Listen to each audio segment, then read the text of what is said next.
Welcome back into A to Z here on Locked On Sports Atlanta, free on YouTube and wherever you get your podcast. Search Locked On Sports Atlanta. Let's get into the Atlanta Falcons. And one of my favorite outlets for my Falcons information, of course, is the Falcoholic. Dave Choate, big fan of the show, big fan of his work over at the Falcoholic. And it's okay if those folks over there are a little bit biased towards the Falcons. They should be. They're all writing about the team. But I love the work that they do. I love all the enthusiasm that they put towards their energy with the Falcons, and especially our next guest who used to work for the Falcons, but now is one of the Falcoholic staff. He is on the show for the first time, I think, with me ever here on A to Z. It's Will McFadden joining us here on the show. Will, great to talk to you, brother. Thank you for joining me. Yeah, thanks so much for having me on, Mark. It may be my first time popping on the show, listening to you going back to the radio days, so definitely appreciate all the work that you do. And hey, if I'm biased, it's kind of hard to be biased at this point in time, honestly, when it comes to this team. So the objectivity, right? You look for the positivity. Yeah, I discussed yesterday, and I talked about Kyle Pitts and what we can expect in year two and what the progression is, because year one to year two in the NFL is always going to be a big jump. Yep. And I think it's super important that when we look at Kyle Pitts' growth and development, that we grade him the right way. And I'm looking at specific stat categories. Like I know the one touchdown bothers people, and it should. It's inexcusable. You've got to find a way to get the tallest guy on the field the football in the end zone on a routine basis. I believe Arthur Smith will work towards that a little bit more now that he has a little bit more, I guess, control over on the field stuff. Matt Ryan, made a lot of his own decisions, right? That's the benefit of having Matt Ryan there, that you don't have to do things for him. But I think he'll have a little bit more influence. Anyway, I look at Kyle Pitts and I think, I want to see receptions in the 70s, right? I want to see his yards per reception up above 15, where it was of all the people who had at least 50 receptions last year. Kyle Pitts was sixth in the league behind guys like Jamar Chase and Gabriel Davis and Justin Jefferson, guys who really think about stretching the field and being huge playmakers. So he did that really well. I want to see that continue. And 43 of his 68 catches last year, were for first downs. Guys who move the chains are super important. Guys you can rely on third down are super important. So I'd like to see that sort of percentage, 63%, or two of every three catches was a first down for Kyle Pitts. I think those are the ways we should be measuring him in 2022. Yes, I completely agree. And I think that you really touched on the two key parts here. The first being Matt Ryan. And I love Matt Ryan. I mean, I think everybody does, and his record speaks for himself. But as a former league MVP, he does have a certain amount of decision-making ability, some freedom out there on the field to kind of run things the way that he sees. And quite frankly, for as many great qualities I think that Matt has as a quarterback, I don't know if he is the best red zone quarterback. And because the windows really shrink when you get into the red zone, you have to start taking advantage of the vertical spaces. And Matt's never been the very best kind of back shoulder fade kind of to the pylon, or just a jump ball, let your guy go get it. That's not his best throw. He loves to drive it down the middle of the field, those kind of 15, 20 yard in route, dagger route, that type of thing, and then get it up over the top on the sideline and the boundary. When you lose all that space, it just takes away what Matt does well. So I think maybe even a quarterback change could help in the red zone. But everything that you just mentioned about yards after the catch, kind of first down totals, receptions overall, that is, you're right, what we should be looking for, because yards by themselves can be empty calories. And at the end of the day, you got to score those points. But I think that all of those markers that you touched on show that Kyle Pitts can be a really, really good player in this league. He came into a situation that, people were expecting him to maybe be that number one, but we were also talking about Calvin Ridley. Could he ascend and take over, Julio Jones's spot? And then Russell Gage, what could he do as more of a number two receiver? That never panned out for many different reasons, whether it's injuries, Calvin Ridley kind of leaving the team midway through the season. So Kyle Pitts kind of had to take a lot more on his plate, I think, in year one than maybe the team wanted to. And they did use him as that deep down the field type of presence. So can that continue? I absolutely think it can. I mean, the dude's just starting his career. So the athleticism is going to be the biggest part of his game for the first part of his rookie contract, really. And now it's, can you get the guys around him involved and hopefully free him up to take more advantage of some of these opportunities? But I think he can absolutely make a big leap in year two, especially now that it looks like they are starting to get a few more pieces around him than maybe they had last year.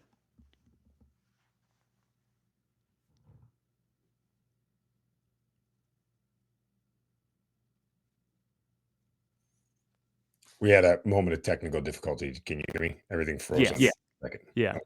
All right. Apologize. That technology gets the better of us sometimes.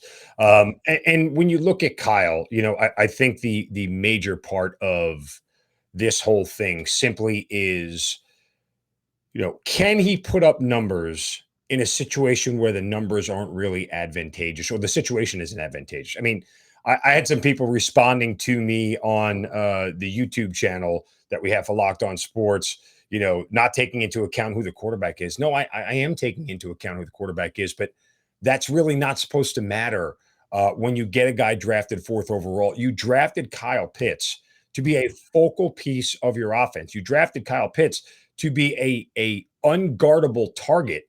It doesn't matter who is throwing him the ball. And when the Falcons drafted him, when Terry Fontenot and Arthur Smith drafted him, they knew at some point Matt Ryan was not going to be his quarterback and they were moving on to somebody else. So I can't really put that into the equation. And then furthermore, in the first round again, they went and drafted another pass catcher knowing who the quarterback is. So I can't rely on that as the measure to say, well, Kyle Pitts is going to get a bye this year if his numbers aren't good. No, he's not. Like, you drafted these guys, both Drake London and Kyle Pitts, to be complete mismatches to defenses and be able to put themselves in position where it doesn't matter who's at quarterback, they should be able to get the ball. Yes, absolutely. I mean, you look at who's the player that went, kind of right after Kyle Pitts, Jamar Chase, and totally, yes, Joe Burrow took a big step forward. They were a much better team, a more complete team, but there's no doubt that the presence of Jamar Chase took them up a level. And that's what you need, right? You need these guys that you're drafting, especially in the top 10, to elevate the team kind of immediately and by themselves, regardless of the situation around them. That's the type of player that you're expecting to get in that top 10. And so it's interesting that the Falcons clearly are prioritizing some of the height at receiver. Obviously, Kyle Pitts, really tall. Drake London, 6'4". Like, they're bringing in the size, but it's less about that. I think they're really bringing in some interesting dynamic athletes. And catch radius has been a big term that they throw around. I do think that knowing that they maybe were going to transition to the future at the quarterback position sooner rather than later, catch radius is a great benefit for a young quarterback where accuracy may be an issue. And it kind of is with Desmond Ridder at times. So all of that being said, yes, Kyle Pitts needs to elevate this offense no matter who is throwing him the ball. Drake London needs to elevate this offense no matter who is throwing him the ball, because when you're not going to get elite quarterback play, you then need to get great play around that quarterback to hopefully elevate them into a great spot. And that's what the Falcons are banking on with Drake London this year, Kyle Pitts taking him last year. And yeah, if I'm not saying that Kyle Pitts can do what AJ Terrell did last year, but you're right in saying that the growth from a player's first year to second year to third year is usually the biggest that they're going to have in their career. And if he can make, even if we're talking about 1,300 yards and 6 touchdowns, that's huge. That's great growth for Kyle Pitts, even though I really like what he did as a rookie in his first year. And I'll add one more thing on Pitts, and to that YouTube commenter's response. I don't care how many catches he gets if he gets the requisite target share, because at least that means you're throwing him the ball and you're understanding why he's there. So 100 targets is not enough for Kyle Pitts. It needs to be in the 130 range, is particularly if you want to get him 80 to 90 catches. But still, at least if they're forcing the ball to him and saying this is our best weapon and we're going to do everything possible to try and make sure that we get him the ball, even if our quarterback stinks, even if his catch radius isn't what we want it to be, at least we understand the philosophical point of why this player is here. So that's the other thing I'd look at. All right, well, let's transition over to defense here. We look at the calendar. We got a week left in the month of May. June 1st comes around. And for those who aren't too familiar with the NFL calendar, that post-June 1st thing that, every Twitter GM loves to talk about, just do it after June 1st. Well, that date's actually coming, and real GMs have a job to do. And we may be waving goodbye to Dion Jones here coming up in a week. If not, they may try to trade him. But, I mean, is it really all, but decided that Deion Jones is not going to be on this roster come week 1, you think, at this point? I kind of do. And yeah, Jeff Schultz obviously had the piece in The Athletic today kind of saying it almost feels like an inevitability. I'm not trying to put words in his mouth, but that was kind of the theme of that piece. I got the same vibe from Jeff's column. Yes. And Obviously, waiting until after June 1st has a lot of salary cap implications. This offseason has really been defined, I think, by the salary cap for Atlanta and, getting kind of out from underneath what they have done in years past. And Dion Jones was part of that main core that the team really chose to invest in and give a second contract and kind of reward for the success that they had in 2016 and 2017. And I was really interested to see how he was going to look with this new regime because the Dean Pease scheme is very different from what Dan Quinn wanted to do. Dion Jones was always kind of like the face, the focal point of kind of that Dan Quinn defensive style early on. And then he had maybe easily his worst season. Pro Football Focus, he was like one of the worst linebackers in the league last year, Dion Jones.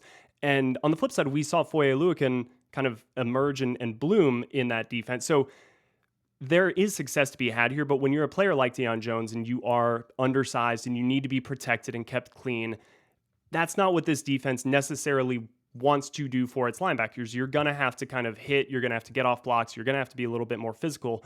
So I just feel like it's a little bit of a decline in production on Dion's part.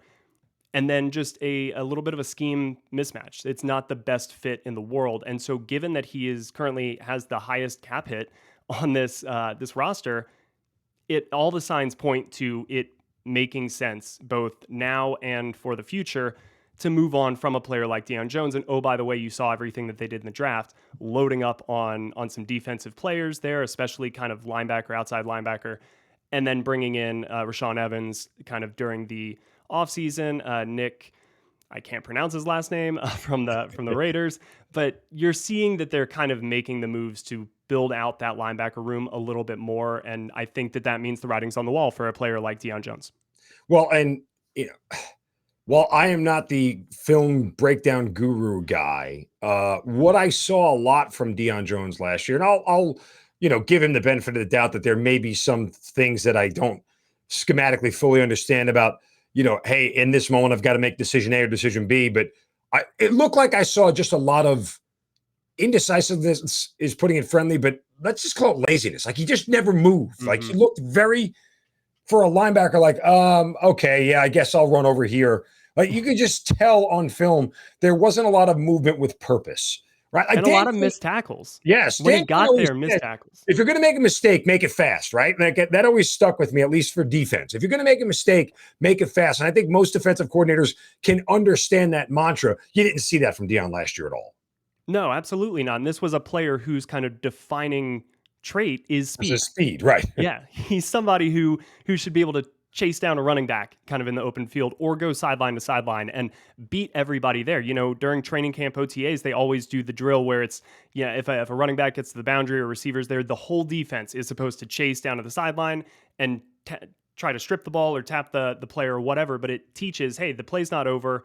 Everybody has to go over there. It's, it's pretty fundamental stuff. But Deion, like they would almost make that a competition, and Deion's beating everybody over to that player. So like the speed is not an issue. He's not that old yet, which is why I think it's even more troubling because, you throw out the term laziness, and I don't think that that's too far off. Now, I'm not going to ever criticize a professional athlete for being lazy because I think that inherently, like to get to that spot, right. You can't be lazy. An effort issue. Right. It's an effort issue. And that's where, I think that especially in a first year where you have a new head coach coming in, preaching accountability, preaching competition, that's going to stand out. That's going to stand out glaringly to a coaching staff, to a front office. And when you, again, couple that with just a really lack of production last year, I think that Jeff is pretty spot on when he says that the end could be coming sooner rather than later. I mean, look, if they could find a trade partner for him, even for a 7th round pick, I'd do it. Just because of the salary cap ramifications, and somebody's got a little bit of room, but GMs don't arbitrarily just waste money just because they can, right? Like that's a bad way to manage your cap, period. Regardless of that, let's look big picture here. Is there a position group? Because I'm running through my head of one I really think that could qualify. But if there's a position group in general that's going to surprise us in 2022 with how well they're playing, what position group would you look at? Like the only one that really comes to mind to me is the secondary, but they have AJ Terrell. So like that's cheating. Like we in reality, he didn't get the accolades, but AJ Terrell is going to be by the end of the season, easily a top 10 corner in this league, right? Like everyone's going to recognize he's that good. He might not have the interceptions that what's his face in Dallas gets. Who's the guy? Trayvon Diggs. Yeah, he's a little bit overrated. I'm not going to lie. From a coverage standpoint, he's a little bit overrated. But yes, he's in the right place at the right time to make picks, so that counts for something. But, he's not going to get all that kind of pub that Diggs is getting, but he's going to easily be a top 10. So that would be one I think that's obvious. But is there another one beyond that? Yeah, the secondary was the first one that jumped out. And more specifically, I was thinking about the safety group because I do think that, and I spoke with Jalen Hawkins on my podcast a couple weeks ago, and I think that the presence of Deron Harmon and Eric Harris last year is really going to pay dividends for players like Jalen Hawkins and Richie Grant, who I think some people were a little underwhelmed by his rookie year simply because he just wasn't really out there on the field defensively. Big role on special teams, but I think it was a little bit of a learning year, a redshirt year for Richie Grant to be behind veterans who can really teach him how to be a pro, how to prepare, how to get ready for games, what to look for, all of that stuff. So secondary, because I love the Casey Hayward signing. It's probably my favorite offseason acquisition for Atlanta. But I think that the secondary could be weirdly like the strength of this defense. We just mentioned linebacker, and that is the spot that I'm most interested to see throughout the course of this season because I do like a lot of the pieces that they brought in. I think Troy Anderson is one of the most interesting rookies that I've seen come out in quite some time just because of his overall skill set. I mean, the dude has like a perfect 10 relative athletic score, which compares players basically historically based on their combine and testing results. And his biggest comps are like Bruce Irvin, Lorenzo Carter, Von Miller, like these types of all-pro like pass rush players. And he's a linebacker who was a former quarterback and running back. So all of the linebacker who emerges, because now especially if they part ways with Dion, there's going to be plenty of opportunity for guys to emerge and step up. And I like a lot of the depth that they have at that position. I think they are kind of raising the floor of that group. But now it's all about who is going to be able to emerge and kind of separate themselves. And if it's Troy Anderson, if it's a D'Angelo Malone, like that's awesome. If it's Lorenzo Carter, if it's Rashaan Evans, if it's some of these veterans who are former first-round picks in their own right, maybe they get in the right type of scheme. But I look at the linebacker group as something that has changed really quickly, and I think changed exactly in the way that they need to for what Dean Pease wants to do on defense.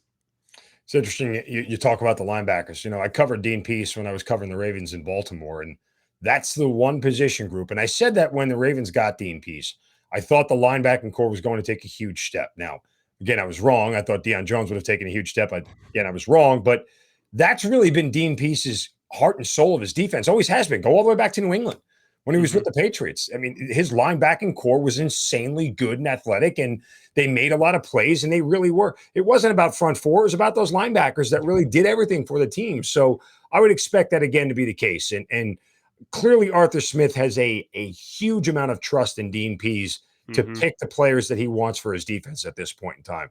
And sure, he's surly and he's old and he's crotchety and he's a curmudgeon in media press conferences, but he's still a darn good football coach. And I won't take that away from him. It doesn't have to be likable for the media, but if he's a darn good football coach and his players respect him, I think that's enough. Yeah, and I mean, let's not forget that Foye Oluokun just led the NFL in tackles. So like he did get production. It's just not from the guy we all expected it. So, but I think that he's inside linebackers coach by trade. That's his background. Like Bill Belichick, obviously Nick Saban, these guys value the linebackers. You're right. The linebacker is really kind of the focal point, and it's why we hear him talk about blitzing. It's why we hear him talk about, just the way that you can manipulate and move things after the snap and confuse quarterbacks. All of that relies on your linebackers because there's four of them now. So, I mean, that's the biggest thing, the difference between the 3-4, the 4-3, but they have to do a little bit of everything. They've got to be able to cover. They've got to be able to get off blocks. They've got to be able to take on blocks. They've got to be able to blitz. They've got to be able to do it all. And so, yeah, I mean, I think that if I'm kind of buying low on a group, it would be this linebacker group here in Atlanta. He is Will McFadden. Follow him on Twitter at Will McFadden. Of course, check out all of his work at the Falcoholic, thefalcoholic.com. Always great to talk to you, brother. I'm glad we got finally a chance to spend some time together. Let's do this again real soon, and I appreciate you stopping by A to Z. Yeah, thanks so much, Mark. All right, we'll take a time out, come back, wrap things up here on this Tuesday on A to Z on Locked On Sports Atlanta, free on YouTube and wherever you get your podcast. Search Locked On Sports Atlanta.